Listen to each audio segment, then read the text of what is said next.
Hey guys, as you see here, I have a button selectable enchanting setup, and the idea for this was given to me by Z, or I believe that's how you say his name. But I'm really excited as to how this turned out. So as you see here, I have buttons on all of the walls, and the way this works is if I were to push a button, the bookshelves will go to that button. So if I were to push that button there, they'll go to there. I could even go to 1. I can max it out, of course, just like that. I can choose any of these buttons, and the bookshelves will go to it, which is pretty cool. Now, if you ever want to reset it, then you could place the torch there and then break it, and as you see, all of the bookshelves have reset. Now, the main thing about this, though, is how small it is. It's 7 wide by 9 long by 5 tall, and that brings the volume to 315 blocks. So, yeah, I think that's enough of the showcase. Let's just jump straight into the tutorial. So I already made our basic enchanting setup. Now what this just is an enchanter, our bookcases all around like that, and sticky pistons underneath there, underneath all of the bookcases, so we'll actually have something to push the bookcases up when we select them. Now speaking of selecting them, to make the button panel, you need to make one giant ring all around the entire thing. And then what's really nice about the button panel though is that it's 100% symmetrical, which is really nice, especially if you're the OCD type. Now after you do that, you need to have dust on every single one of those, and then we're going to break some of the dust and replace them with a comparator to preserve the signal length, but because without it, then some places will be correct, like this over here, this line will be correct, but everything else will be too small a signal length. So the comparators keep that all in check. Now you're going to want to have a repeater there as well, and that's just because it's the final one and stuff, and it's all special like that. Now after you do that to the buttons, you need to do the exact same thing to the sticky pistons. So a giant ring all around the sticky pistons, and then wherever there is a comparator or repeater on the top, you need to have that on the bottom as well. So dust there, comparator there, dust, dust, dust, dust, dust, dust, dust, comparators there, a comparator is there, dust there, and then same thing over here. And then a comparator is there as well.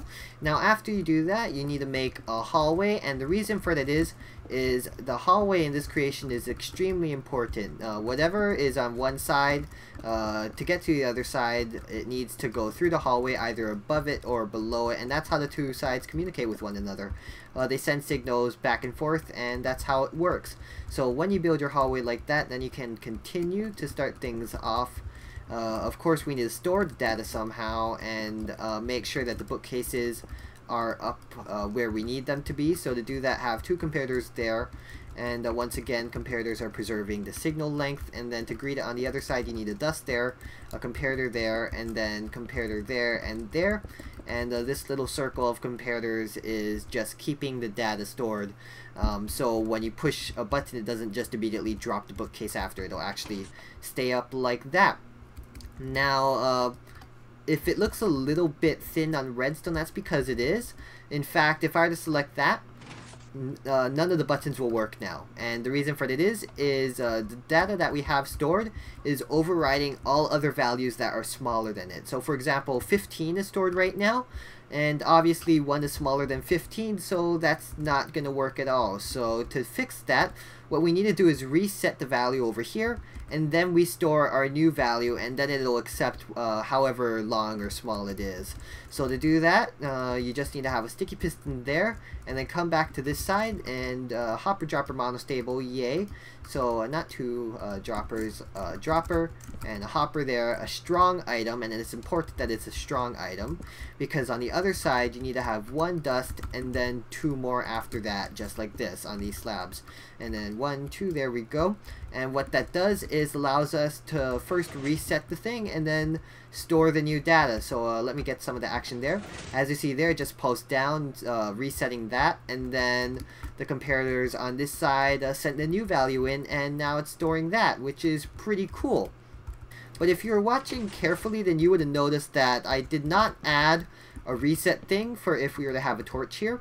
And that's true because I did not. Now it's really optional to have a reset, because if you're to have one bookcase, then it'll do pretty much the exact same thing as 0. However, if you're the type that wants to leave the room clean when you leave, then you might want to have a reset. So come out of this side, have a sticky piston there, a block there, whoops, not under there, a torch on that block closest to you.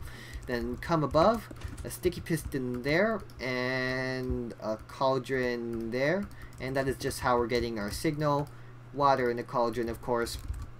And then a comparator output, dust, dust, and then a torch like that, and we are good. So if I were to, for example, select that, whatever that is, I can reset it by having a torch there. And as you see there, all of the bookshelves just drop because what we just did was when this piston extends, that'll retract, turning that off, allowing this dust to turn off, and turning that torch on, just manually resetting that data, of course. So yeah, I hope you guys enjoyed this video of me showing you how to make a really small button selectable enchanting setup. I really don't know why you might want to have buttons directly over your bookcases though. Maybe you're living in a really small base and this will be perfect for you. Or maybe you're that guy who must build everything nobody else gives two craps about. So if you're that guy, then I definitely have something for you next time. So until then, goodbye.